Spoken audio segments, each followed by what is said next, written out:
How you doing, everybody? It's your boy D, and I'm just doing a quick video about the upcoming MPC software 2.0 and things that I would like it to have in it. Are I want it to have, of course, everything that a full DAW has, uh, but I'm gonna just hit on a couple things because I have a real simple setup in my studio. Uh, I have the MPC hooked to the Mac Mini over here, and I have a big knob, of course, and I have it going into here. I have two Phantom mics plugged into it. Then I have the outputs going into my monitors. I'm using the Rocket 8s. So it's a real simple setup, and I'm using Pro Tools. I'm using the interface from the MPC, and that's it. And it sounds perfect. I love it, and that's what I've been working with for a while. Um, so I just want to, touch on a couple things that I want to make sure that they do have. Now, as you can see on the screen right here, I do have double screens right here, and of course I would love for make sure that they do have that. I want to edit screen that I could do editing and mixing, both separate screens like that. Have the wave files over here and be able to adjust my levels and everything from over here. They got to have that. That's a must. Most engineers are using double screens. Some even using three for when they bring up the plugins. I mean, just make sure the more the merrier. But two is what I use. So this is going to be based on what I use. Everybody uses Pro Tools, Logic, GarageBand. Everybody uses all those differently. So I'm just going by how I use it. All right, so I'm going to get right into this. All right. So, of course, you want to be able to stretch your, we're going to concentrate on this screen right here on the left side. So, of course, we're going to mix it, the edit screen. Of course, you want to be able to zoom in and zoom out on your WAV file. So, but I also want to be able to take a part of my WAV file and put an effect on it as well. Not to the, if I don't want to put the effect on the whole WAV file. This is one verse. This is a 16 bar verse right here. This is a track that I have up here. I have the instrumental here muted because for copyright reasons, but this is vocals right here. Now I'm gonna play it regular, and then I'm gonna put an effect on it, which this is what definitely the Akai, the 2.0 should definitely have.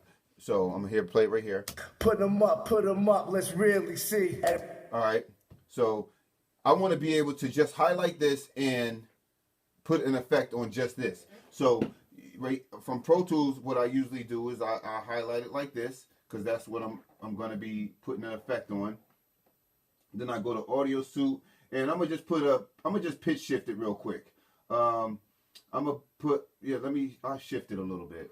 So, it popped up on that side, and I'm gonna just slow it down. I'm gonna slow it down, and I'm gonna go ahead and render that.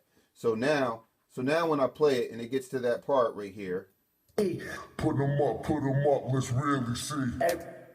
So I definitely want to be able to do that, and I can just by Command and Z, I could delete that. So now it's regular. Put them up, let's really see. And so that's one thing that the 2.0 definitely has to have. I already know that it's gonna have the ability to put effects right on the track itself. If I wanted to slow this whole track down, of course that's track one, and I would just be able to highlight track one and put drop an effect right here. So I can reverse it. I could throw all my effects in on that track if I wanted to. Right now I have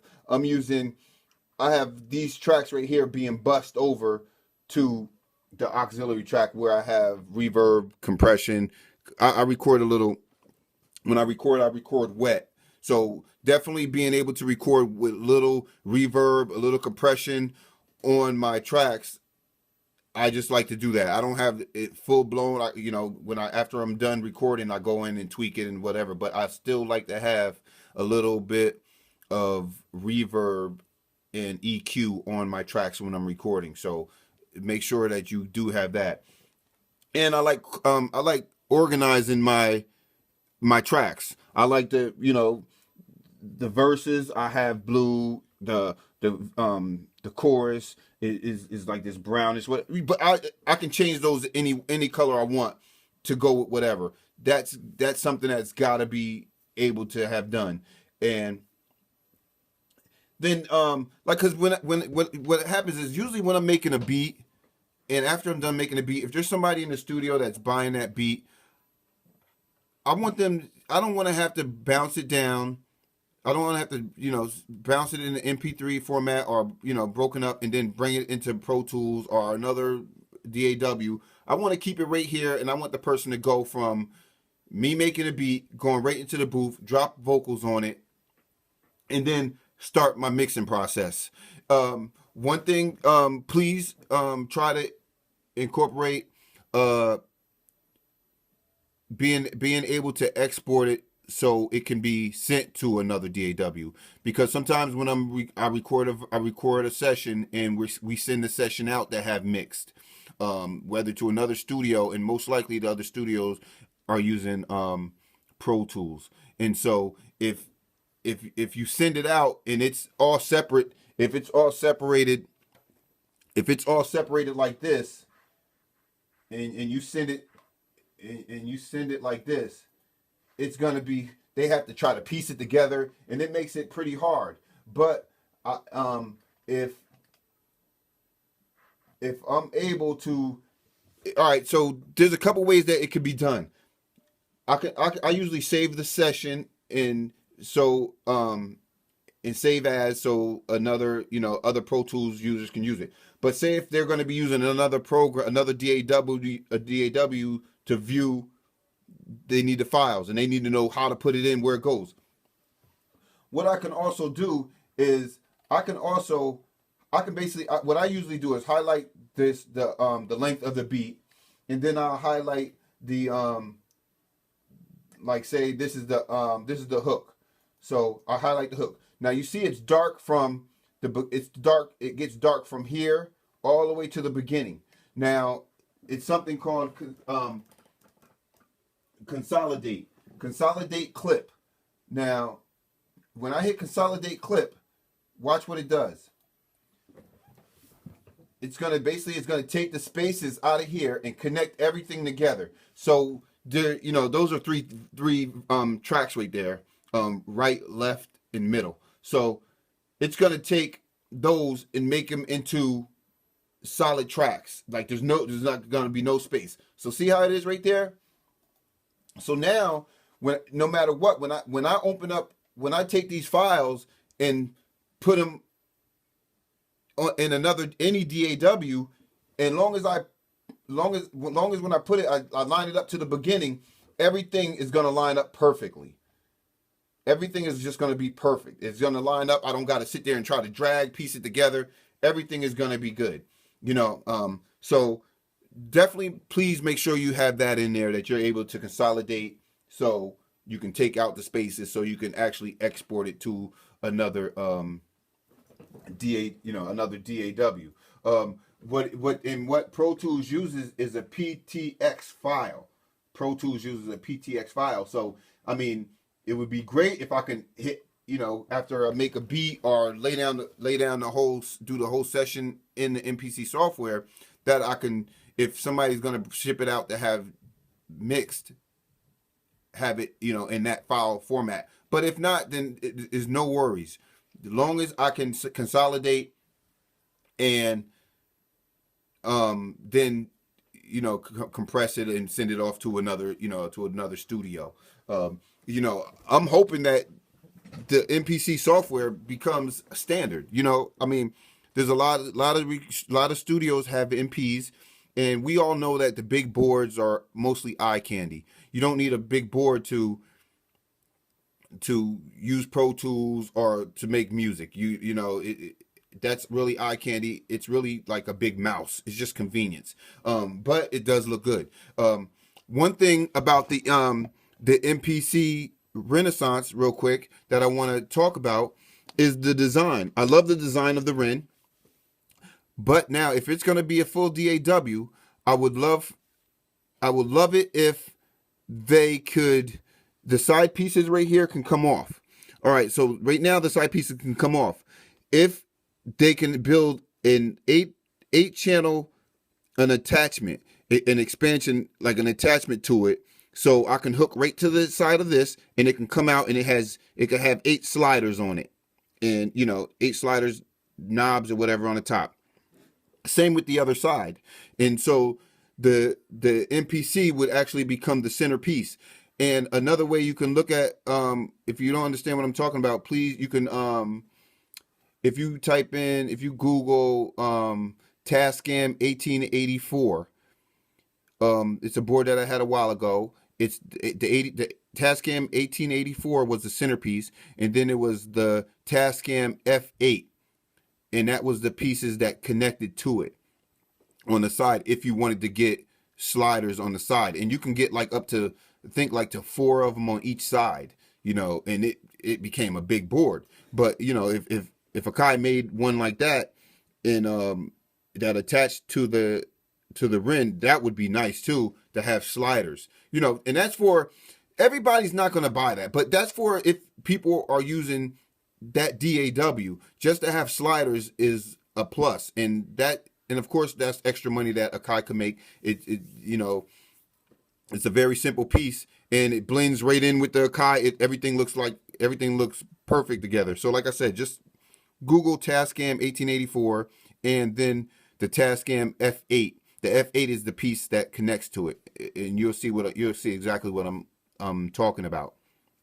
It could be later when it comes, but it definitely would be nice to have sliders. So think about that.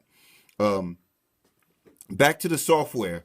I already know the software that we have now for the Ren for the Akai already can pan left, pan right. You can bust a track to auxiliary track to put effects on it. So that's already there. I mean, really, the software is already. It's already, to me, it's almost already a full DA. It's already a full DAW. Just not being able to have those audio tracks is what it's missing. But and of course that's the main reason why you want it. A lot of people might not use the DAW, the full DAW, but I think a lot of people will, just because of the fact that it's they have an Akai product. They're making beats. Most of them got a friend or whatever, or they're using it in a professional environment where they make a beat and they want to go immediately to drop a verse on it, and you can just I hate to tell people I'm making a beat. All right, oh, hold on, I gotta do this. I gotta put it in this. I gotta break it down. I want to go from the MP, making a beat, putting it in the song mode, sending somebody in the booth, lay the hook down, lay the verses down, start mixing it right in there, and never leave the software. That is one of the best things there's no stop in workflow. No stop. You just go. That's gonna be the greatest. And I see that I see that Pioneer is trying to sneak in on that new DJ thing. It kind of looks like a MPC Touch, but I see, and I see what they're doing. But I'm looking forward to, and I thought I would never say this. I'm starting to, since they did that, I'm starting to look for an MPC Touch standalone. I mean, I'm kind of hoping that you guys go towards that, and make different size screens. Like, I know we got the 7-inch, which is nice. I would like to see a bigger screen as well. Have 2 different size screens. For somebody that is using it in the place like my Renaissance is, and someone that, you know, is a smaller one for somebody that's throwing it in their book bag, bouncing to their friend's house or bouncing to this studio to that studio. But as the main centerpiece, I would love to see that screen. I would love to see a bigger screen on that touch. I would definitely be online and grabbing one of those if, you know, for a bigger screen. I don't know how big, that would be up to you, but right now it's a 10-inch screen or 12-inch, you know, something, you know, maybe the size of an iPad mini, you know, something like that, or it would be perfect. I would love it. And make it so that you can use a pen with it too, you know. I mean, I would be even with, if, you know, if the an iPad could slide into it, and the screen is the screen of the iPad. I mean, what's stopping that from happening? I mean, build a unit. If somebody already has an iPad, which most of us already have an iPad, but have that in there, you know, and then, you know, incorporate that with that. You know, that would be nice too. But I'm gonna wrap it up, man. I mean, I think Akai is gonna do the right thing. They're taking their time on this. Don't rush it. Let's get everything right and get everybody, you know, play around with. I hope that, I'm pretty sure they're looking at other DAWs, you know, Ableton and all that, and saying, okay, this is what this has. We got to make sure we have that. This is what this has. We got to make sure we have that. You know, basically do a whole. I would say do a recording session. Get somebody that does recording, that uses Pro Tools or Ableton, and have them do a recording session, and everything that they use, make sure that we have in the 2.0. And it's not going to go wrong. You're not going to go wrong with that. Make sure you're able to import audio files in case somebody says, a lot of people that come to the studio sometimes are like, hey, the beat is on, I have a beat already and it's on, I'm gonna email it to you. I want to be able to be in the MPC software and import audio track onto a audio file onto a track for recording, you know, so I can put the vocals on it inside the 2.0. All right, so it's your boy D. I hope this helps, and I hope that Akai, you know, takes some of this into whatever. I don't know what I'm trying to say, but I hope they listen to this and you know, do the right thing. Thanks, Akai. Everybody that supported Beats on Deck. I gave away a MPC Touch a couple days ago. He's picking it up tomorrow. You know, I do giveaways. I gave away the Touch. I gave away 2 MPC Touches, MPC Studio. Waiting for the MPC Studio Black to come in because somebody won that. I'm just waiting for Sweetwater to get it so I can mail it to the guy.